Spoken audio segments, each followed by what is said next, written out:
falaram de muitas coisas, nomeadamente da relação entre os dois filmes. Parece-me que mais, logo a primeira, quanto à relação, de facto, vai pela maneira como este texto é dito. Esta não é a única versão do filme que o Straub e a Daniel fizeram, mas de facto sempre pareceu muito diferente da outra. Não sei se há mais do que uma, mas há pelo menos uma em alemão, tanto quanto julgo saber. E esta é de facto absolutamente única, absolutamente diferente por causa, à partida, da maneira como ela lê o texto, que é inesquecível para qualquer pessoa que vê o filme desde a primeira vez. E, portanto, esta puissance de la parole, na maneira como o texto é dito, que marca a nossa visão do filme. Mas eu agora, quando estava a ouvir o João Queiroz começar por evocar como é que o Cézanne falava, como é que se exprimia, como é que falava, e essa ideia da amálgama e essa tensão, curiosamente, para mim, isso evoca diretamente, de uma forma absolutamente direta, a maneira como o Straub sempre falou do seu trabalho, como o Straub se exprime. Porque o Straub, como se vê muito bem no filme do Pedro, mas ele, enfim, todos o ouvimos muitas vezes, e em Portugal ouvimos aqui muitas vezes, exprime-se precisamente assim.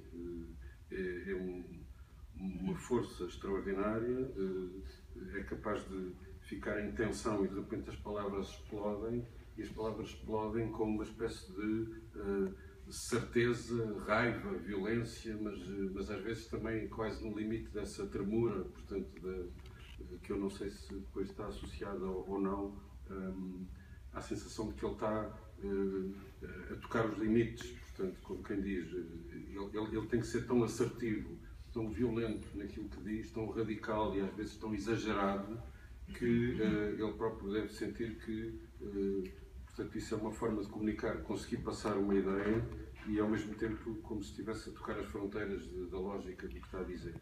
Mas com isso ele dá lições de cinema incríveis. Não é? Eu nunca mais me esqueço, não nesta sala, mas na sala que existia aqui, do dia em que passámos o De la Nuba à Resistência, e quando acabou o filme, ele descer a coxia e desatar a vociferar para a plateia, com uma violência incrível, a dizer: vocês estão a ver o único filme feito em Itália a sério depois da guerra. Ou seja, fazendo tábua rasa de tudo o que era o grande cinema italiano dos anos 50, 60, enfim.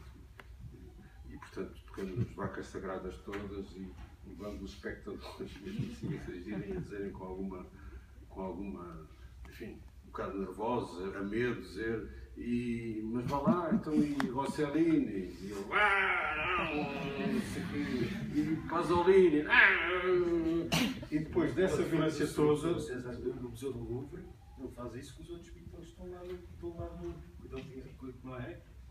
Que também é a Daniel Lia que fala. Ele vai lá visitar o Louvre e vai, alguns gostam, os felicianos. Mas o que era incrível é que depois disto, portanto, que era absolutamente exagerado, para depois se aguentar e explicar isto, ele dava uma lição de cinema. E eu nunca mais me esqueço do que ele disse a seguir, e eram em meia dúzia de frases, ele iluminava o mundo e explicava muito bem o que era de facto o cinema, o que era o cinema que ele fazia isso.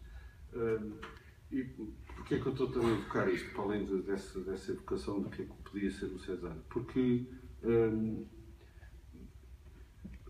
há aqui neste conjunto de todos os filmes, destes filmes todos que o Pedro escolheu, dois, um é dele e o outro é este, precisamente para mim, o dele é o filme dele sobre o Straub e o outro é este, que eu acho que são, entre todos os filmes, daqueles que, quando uma pessoa acaba de ver, tem mais vontade de fazer qualquer coisa. Eu acho que qualquer jovem cineasta acho impossível que veja um filme destes e os dois filmes da mesma maneira e não saia com uma vontade incrível, mais do que se calhar de falar ou discutir, de ir filmar a seguir. É a sensação que eu tenho. De criar, de experimentar qualquer coisa, de pôr a câmara e ver então para que é que isto serve. E isso é a coisa que eu acho mais milagrosa nisto, é que este filme, que não é sobre o cinema, nesse aspecto é tanto sobre o cinema como o Gi, e são, para mim, assim de repente, e sem pensar muito mais, os dois filmes nesse ciclo todo que são precisamente sobre isso, mas que são sobretudo sobre que geram a vontade de fazer. Só uma coisa pequena, agora estou-me a lembrar assim, uma coisa que não é assim, muito pública, nunca acho eu, mas lembro-me de estar uma vez com eles dois, ainda com os dois, com a Jean-Marie e o Daniel, e elas, não era falar disto, mas estávamos com alguém, e ela de repente disse que ela de vez em quando tinha aquelas fórmulas mais que ele depois aproveitava nas entrevistas. Ou seja, ela enquanto cozinhava dizia coisas, não é que ele tomasse nota, mas fixava e depois dizia em momentos destes. sem depois reivindicar direitos nenhums. E eu lembro-me dela dizer uma coisa uma vez, ela era muito enfim, não havia grande, ela não tinha religião, não tinha era contra essas coisas, não tinha. Mas disse uma coisa que é muito misteriosa e muito, lembro-me agora sobre este filme, porque ela disse isto é um filme sobre o nosso amor do Cézanne, e é um filme mudo sobre o nosso amor do Cézanne. Mudo. Isto é um filme mudo. E eu de vez em quando vejo este filme, quase percebo o que ela quer dizer. Apesar de haver esta voz, estas palavras que vêm do passado, e que eles querem que venham do passado com este eco, com esta força, com este peso da tradição, e também com esta promessa de futuro, que é isso que tu dizes, não é? Um filme que promete muito e cumpre. Mas este misterioso é um filme mudo. Ou seja, eles tinham algumas formas deste género, quando faziam um filme ou outro, explicavam, por exemplo, o já não sei qual, é uma espécie de policial, não sei o quê, enfim, tinham umas pequenas formas para eles próprios falarem dos seus próprios filmes. Este era um filme mudo para eles, ou feito à maneira dos filmes mudos, e é isso que eu percebo, feito à maneira dos filmes mudos, percebes? E nesse sentido é bonito, porque mistura a fonte, a pintura, enfim, a cor, a linha, o contraste, a sombra, essas coisas todas que eram mesmo muito importantes para eles. Pouca gente fala disto, há poucas coisas sobre isto. Nos trabalhos fala-se muito mais sempre do conteúdo, digamos, não é? Isso chateou-me sempre. O meu filme também era um bocadinho, tentei fazer isso, porque nos filmes deles sempre eles sofreram muito da má análise eu ontem estava a dizer uma coisa que se calhar, não sei se calhar estão cá as mesmas pessoas, não sei se estava a dizer que os filósofos agora falam muito de cinema, e é nesse sentido, ou seja, os filósofos têm que se ocupar da filosofia e quem tem que se ocupar do cinema são os cineastas, ou seja, pensar sobre ele e falar sobre ele. Eu às vezes sinto uma falta de que os cineastas falem da sombra, da cor, da linha, da forma como, por exemplo, o João fala se quiser, não fala sozinho, não fala com o quadro, mas os cineastas não falam disso, falam mal, não sabem falar, falam ou não querem falar disso, e vão sempre para este lado que eu acho fraco, porque os filmes são fracos, 99% dos filmes são fracos hoje em dia,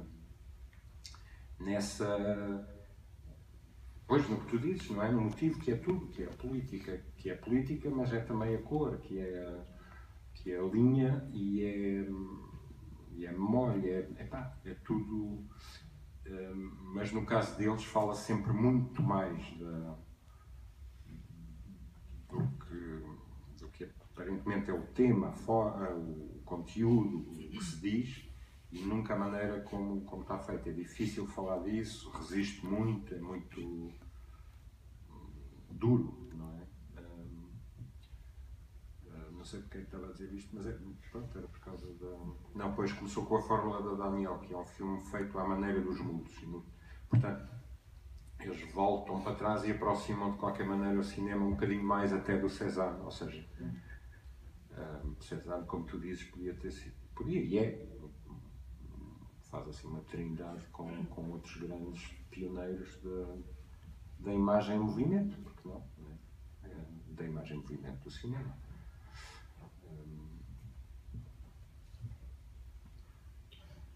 Agora já foi um bocado disperso.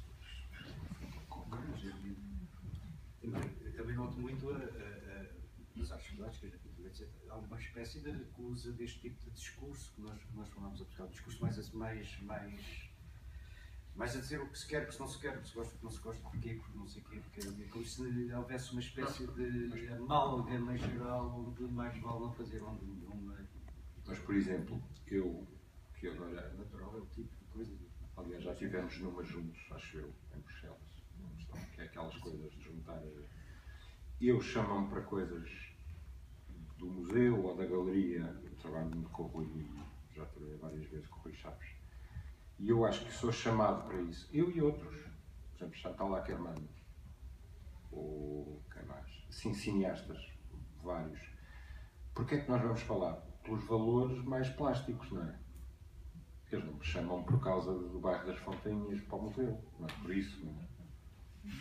Os curadores são relativamente, como tu sabes melhor, são relativamente muito ignorantes do cinema, às vezes são muito ignorantes do curso, mas curadores e diretores de museu, não sei o que, sabem muito pouco de cinema e não lhes interessa nada. O que eles querem é, pronto, assim, os cineastas mais plásticos, mais pictóricos, mais assim, não é? Acho que é isso, por isso é que me chamam. Quando me chamam, não é para, enfim, tirando algumas exceções, não estou a falar do caso dos trabalhos que eu faço com o Rui ou outras coisas, mas estou a falar porque é que o cinema passou para esse lado, ou porque é que alguns cineastas passam para esse lado. Não é propriamente pelo lado da ideia ou daquilo que a gente está a dizer, do motivo, é pelo lado de uma simplificação, uma espécie de... São aqueles os mais parecidos com a pintura, o que é um gago absoluto, não é? Eu não tenho nada a ver com ele, nem ele comigo, nem o cinema. O que eu faço são pixels que tremem por todo lado, não são eletrónica, tenho uma série de coisas a pensar e a trabalhar que não são nada as do João, acho eu, nem as do Rui. Há uma parecença na rotina, não? Acho eu. Em todos nós, todos os que vêm aqui, tenho a impressão que trabalham com a mesma... Parece que não os conheço dia a dia, mas tem uma grande dívida esta disciplina da rotina, dos dias, e não de uma coisa assim que cai do céu aos trambolhões. Só para ainda voltar uma última vez à conversa inicial sobre o motivo.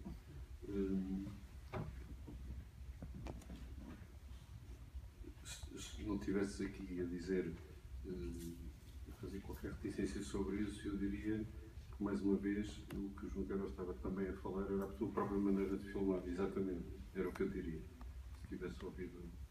Ou seja, precisamente aquilo que desenvolveste ontem, portanto, a ideia de como é que se constrói um filme e o que é que se trabalha realmente no filme, e a tua absoluta convicção e obsessão de que o filme não nasce de um plano, de um argumento, de uma estrutura pré-estabelecida, etc., mas tem que ser, insististe imenso nessa palavra da realidade ontem, portanto tem que ter uma relação com qualquer coisa concreta ao qual tu estás a reagir, e tu, no fundo, o que tu disseste ontem é isso também, que estás sempre a fazer, é isso. Portanto, é ser estimulado por coisas, pôr-te em situação de ser estimulado por coisas e reagir a elas. E não ter tempo para teorizar sobre elas. Portanto, não ter tempo para planear demasiado. Trabalhá-las, resolver problemas, experimentar e resolver problemas. Não é? É, mas para não chatear muito, aquilo que eu estou sempre a falar nisso, de uma espécie de realismo, só para se perceber, é uma coisa que o cinema não se pode afastar, né? Essa tal realidade, não se pode mesmo. A pintura, não sei, o João falará, acho que se calhar tem mais liberdade, não sei. Mas é uma coisa que, por exemplo, um tipo que escreveu bem, pensou muito bem, e eu acho que também fez filmes bem bons, que é o Éric Romer, e que escreveu bastante sobre a pintura, aliás, também, e música. Dizia uma coisa que é muito simples, que é quando o cinema põe um pé fora da realidade, deixa de ser cinema, porque os limites do cinema são os limites do realismo.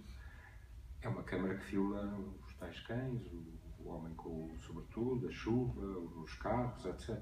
É impossível fazer outra coisa. Não há mesmo o maior experimentalista, o maior, mesmo mais, enfim, sob a influência de não sei qual substância estupefaciente, não conseguirá fugir da realidade. Não conseguirá com uma câmara. O César diz ali no filme que os limites dele são limites do realismo.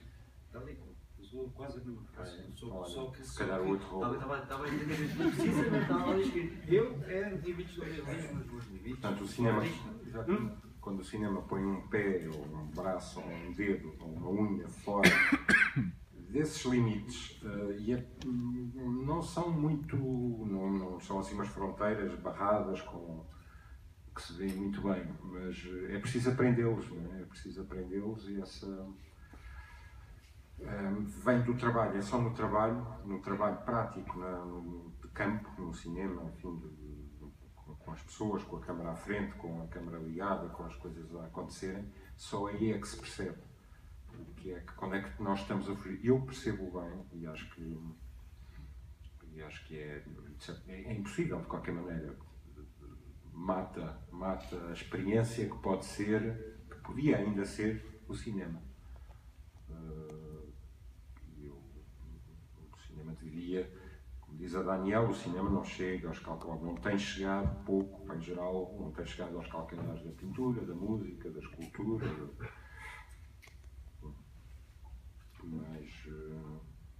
Mas pode, de vez em quando. O que não quer dizer que o cinema copie ou se tenha que agarrar ou colar à pintura, não é disso que estamos a falar. São duas coisas.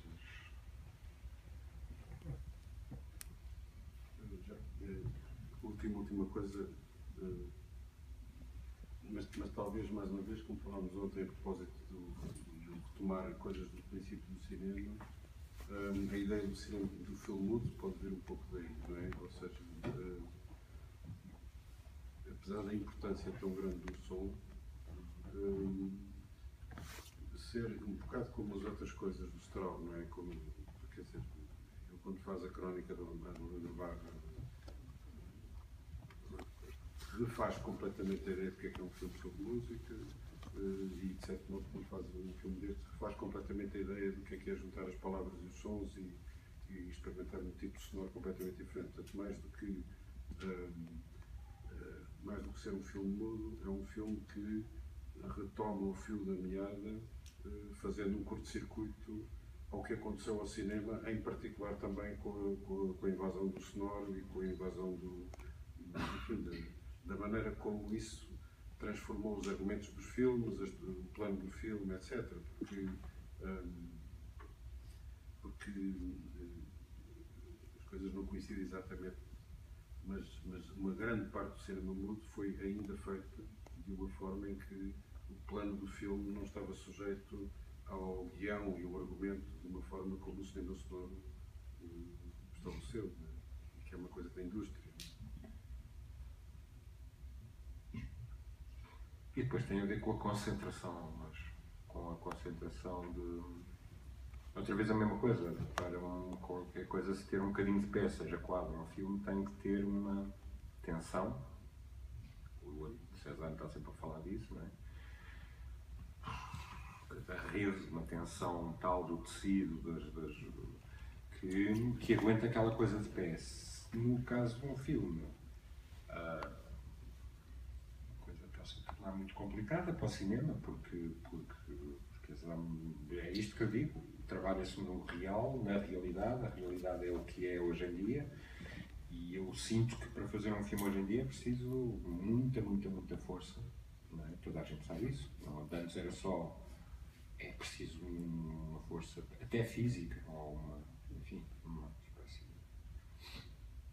mas é preciso uma atenção enorme, uma paciência, se for o caso disso, e tudo coisas que qualquer pintor, escultor, músico sabe bem, fazem parte da vida deles. Dos cineastas parece que não é? A gente tem que sempre relembrar isto, que é preciso ter calma, paciência, Porque no cinema, tudo o que vocês veem saírem agora e derem caras com uma rodagem em baixo, uma histeria, uma coisa absurda, patética, policial, militar, não passar, não sei o quê.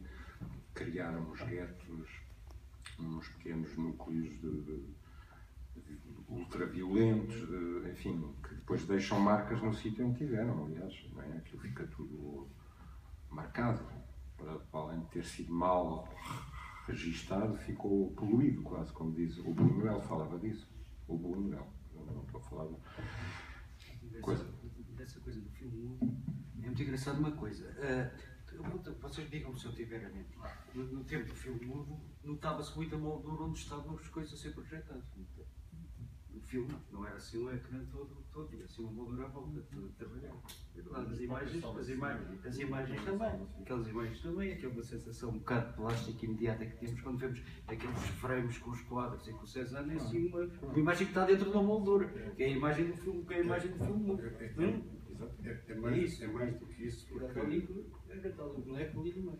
porque uma das coisas Eles colocam o cinema no tempo do choro. Uma das Não coisas sou, que se eu era pequeno, confunde também era assim. Eram tão grandes que já Agora é que é assim, até na cima tem. alturas quando era naquele tempo que devia ser mais bocadinho na moldura, lá também vê-se um quadrito hoje É o que eu tenho lutado imenso para que as cortinas fechem e abram, por exemplo, num cinema, um certo cinema da capital. Em fevereiro. Uma coisa muito engraçada sobre isso, que desde que há, portanto, depois, na era da relação com a televisão e com esta ideia de que a televisão é para dar a olhar para baixo e que o cinema olhar para cima e que o cinema é grande, esquece-se muito que antes da transformação dos ecrãs nos anos 50, em particular com os scopes, os grandes ecrãs, os Tetalite, etc., que nasceu em grande parte justamente já para concorrer com a televisão. Antes disso, na grande época, na altura em que as pessoas mais iam ao cinema no mundo, que era a primeira parte do século, basta ver as fotografias dos grandes cinemas. Os cinemas eram gigantescos, mas os ecrãs eram muito bem delimitados e eram mais pequenos. Eram grandes, mas eram mais pequenos do que nós pensamos, que nós habituámos a ver quando houve essa época. Não é? Basta ver uma fotografia, qualquer fotografia, está publicado nos cinemas antigos de Lisboa, do Tivoli, do Éden, etc. O tamanho da sala comparado com o tamanho do ecrã, hoje quase que faz pensar que o ecrã é pequeno. O que de facto mostra que. Bom, e depois há outra coisa que é a proporção, da imagem. Porque eu penso que nunca houve proporção, vocês poderão falar disso, mas nunca houve proporção mais forte, mais perfeita do que a própria proporção do mundo no 33. E que isso criava uma lógica de pensar a estrutura visual do filme que depois se perdeu para outras coisas. Tudo é muito panorâmico. Eu não sou muito. Não. Tu só espalhado. Isso é bom para o cowboy. Para funerais e. Olha, Funerais e serpentes o beber. Pois é. E não era mal. Tinha os dois que era bom. O César adorava esse quadro. Era onde aquilo pintava preto sempre por expor cá o quadro. O que é engraçado.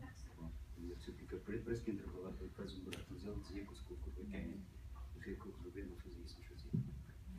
O César era bom, para alguns era bonzinho. Mas o que há também com as cortinas e com o quadro do antigamente, e ainda de há não muitos anos, 40 ou não sei o quê, há também esta coisa para além de concentrar ainda um bocadinho mais a visão, que era isso que ele falava também no filme, porque já há um trabalho de concentração do pintor, e depois do cineasta, e depois do próprio projecionista, quase, não é? Que concentram e delimitam e como se protegessem um bocadinho o que vai ser mostrado, dito, ou escolham a palavra. Isso é bonito. O facto de existir o projecionista que está ali atrás da máquina a projetar, porque nas salas de cinema deixou de haver projecionista com o digital. Bom, vamos passar